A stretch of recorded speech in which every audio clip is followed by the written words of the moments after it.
Yo,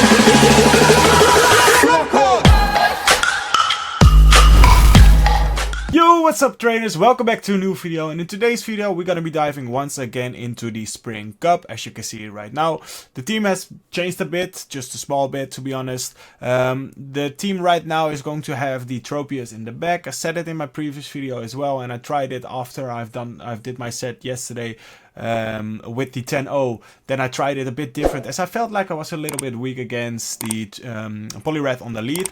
So that's why I felt like you need to have like a hard answer for it as well, to just basically counter that lead, and that's Tropius. So that's why I'm going to showcase it today. Also the team, as you saw probably on my posts on Twitter, on X, or maybe on my YouTube channel as well, after this sets of battles I will be in the top 500 of the world, as it will update tomorrow morning if I'm correct. So if that's gonna happen anytime soon, then I will probably maybe even be in the top 300, top 400. I'm hoping to get there, or to be in that position, because that would be nice, and a nice achievement already so far this season. So without further ado, and let's hop into these matches, commentate about these battles. As you can see, we had a tough lead into the what's called the Jellicent, into the Empoleon, into our Empoleon.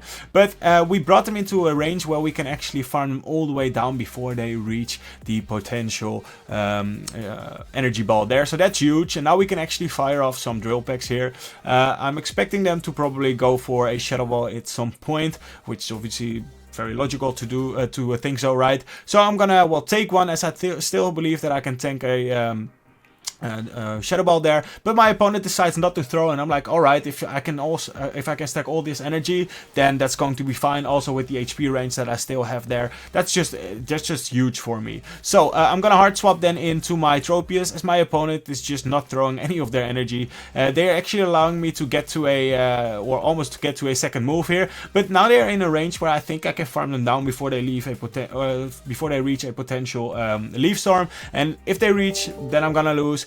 But I don't think they are at the leaf storm yet. They are at the weather ball, and we have two or back-to-back drill packs here, so that's going to be a GG. Very well played. So something that looked like a tough lead for us. Honestly, we well played our way around it here, and as you can see, we now can use our final shield, tap on the move, and then we should win that CMP tie once again, as we won it on the first move as well. As you can see, CMP tie, they had the move already. They stored a lot of energy as well, but Empoleon is so strong in this meta and in general as well, as it also just wins CMP against a lot of Pokemon. So GG, we hop into the next game. So we face a Tropius lead. So honestly, our whole team except for Trevenant does well against Tropius, but honestly, seeing it here on the lead is just the best case scenario. So we're just gonna stay in here, take a leaf blade, and then we're gonna fire off a drill pack at some point, hoping to do it on good timing where my opponent is not going to catch, but they actually catch on a Ferrothorn. So now they swap into a Ferrothorn, which well gives me an idea of the fact that they are running a triple grass team,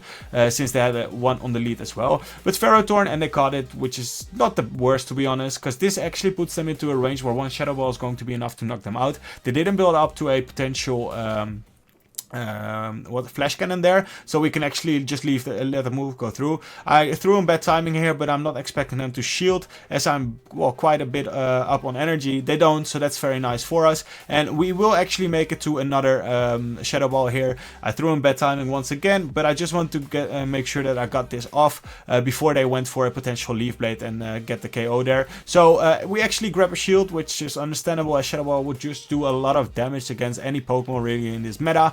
And now we are in a good position, I would say. I'm trying to do a peekaboo play here, catching a potential resisted leaf blade, but honestly my opponent here holds onto their energy very well. But I'm expecting, it doesn't really matter if they see my last Pokemon at this point of the game, because I'm feeling like an energy lead on my Tropius is going to be key for me to win this game. So as you can see, we didn't cut it. They bait us here, which is a bit unfortunate. I'm not going to throw, I'm just going to go commit to the full farm down. And what do they have in the back? It's actually going to be a Slowpoke or a Bruxis, if I'm not mistaken. It's going to be a Bruxis. So yeah, that's just going to be game. We have so much energy on our Tropius now, where we can easily go for double leaf blade, take them out, or I think almost take them out. Yeah, we almost take them out here. They can go for a move if they reach, they do reach, and at this point we still have a shield and also the Empoleon lurking in the back with, well, I'm not too sure if it has, well, it has a decent amount of energy, so we will get to another drill pack before my opponent reaches 2 leaf blades, so they concede the match, and that's going to be a GG. Very well played. Alrighty, hopping into the next match, we face an Empoleon Lead. Honestly, facing Empoleon Leads is something which I dislike. Empoleon Leads is, well, just very annoying because in general, I don't win this here. I don't win CMP against a lot of opponents. This time around, my opponent actually decides to swap out after they've taken one Hydro Cannon, which is okay. They still have a nice amount of energy there. So all I need to do here in this position, honestly, is just to make sure that I leave with enough energy where I can threaten them with a potential seed bomb. That way, here I actually overfarm, which is a bit of a mistake, but still it's not the worst, as I will commit a shield now because I don't want to get too low. These wild charges do a crazy amount of damage even though they resisted. I was afraid they were gonna get to another wild charge and I didn't want to go 2 shields down. So, but still I have enough for a potential, or for a seed bomb. I don't know if I have enough for a shadow ball, even. So that's big, because now they either have to use a shield here, or they're gonna let it go and gonna get the knockout. They're gonna let it go and gonna get the knockout on us, which is fine. Honestly, they're solo now where I can come in and hopefully resist farm them all the way down before the switch time is up. But the switch time isn't up, but they have a Trevenant in the back, and this is also why Tropius in the back instead of Ferrothorn is so nice. If it was a fighter, if it was, well, in this case a grass type, you just have that air slash damage against all of these meta Pokemons that are just weak against flying type moves. And as you can see, we can just bring them into a range where they are so low, shield up a potential Shadow Ball. If they would bait here, I'm not too sure if it would get a bit more tricky for us, but we could shield the right move, and that just should seal the deal in this case, where we can easily win this game and farm them all the way down as we just outbulk them with the HP stat of Tropius. It's just too bulky. At this point, I'm just gonna go for it straight away. There's no point in my opponent not recognizing that they have already lost, since we now also have some nice or some energy on our Empoleon. So yeah, that game was over. GG's, and we hop into the next game. So facing up a tough lead once again. I think you see an Electrode, if I'm saying that correctly, is a really nice pick for this meta. It feels a bit underrated, to be honest, but with the moveset it has, it can actually put in a nice amount of work. So I'm not baiting her, I'm just gonna go for the Shadow Ball, and my opponent tries to call the bait. Well, they shouldn't have done that, and this game is just over. I don't see any point of them winning this game at this point. They just made a huge mistake by landing that, well, it's not a mistake, they could have called it, but honestly, after that they didn't reach, so they maybe should have went for a Weather Ball anyways. Here I'm gonna overfarm, I'm not baiting again, I'm expecting them to maybe think I'm gonna bait because their defense has been lowered, so I'm just gonna full send it here. They actually shield up that move, which is understandable, obviously, but at this point the damage has been done, their defense has been lowered for a big amount, so we can just easily hard swap into the Tropius. What do they have in the back? We have an Energy Lead. This game is over. We can now just easily go for a double leaf blade at this point. Even if we get icy winded by a shadow, I'm not too sure if it's gonna make a difference if they're shadow though. But as you can see, they top left, they know it's over, and that's going to be a GG. Was able to probably catch that icy wind anyways. So yeah.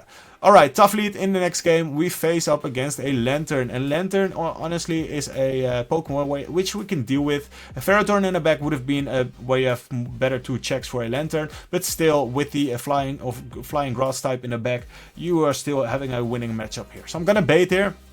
And honestly, I thought I was gonna make it, but I think I threw in bad timing there, which is not going to allow us to make it to another Shadow Ball, which is a bit unfortunate, to be honest. At this point, I just want to come in and just go for a Hydro Cannon as soon as I get there. That's the best play, but a spoiler alert, I'm just going to make a huge mistake in this game to, well, not get the 5-0, bit unfortunate, but to get the 4-1 in set. But it's gonna bring me up to the top 500, as I said before, as this title, as the video, or the title of this video is also going to be named.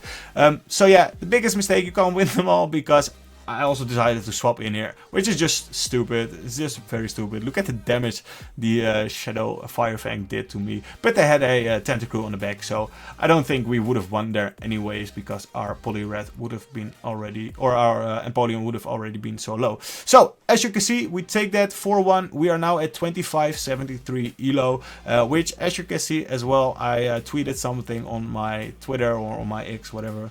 And as you can see, on the right you will see the, or if you go to my Twitter, actually you can't see it here, but on the right you see the top 500 leaderboard, and my elo right now would put me in the top 300, but I'm thinking by tomorrow things will probably have changed. But I'm feeling confident enough to say that I will be probably in the top 500. So yeah, that's going to be actually very nice. So yeah, that's just going to be it for this video.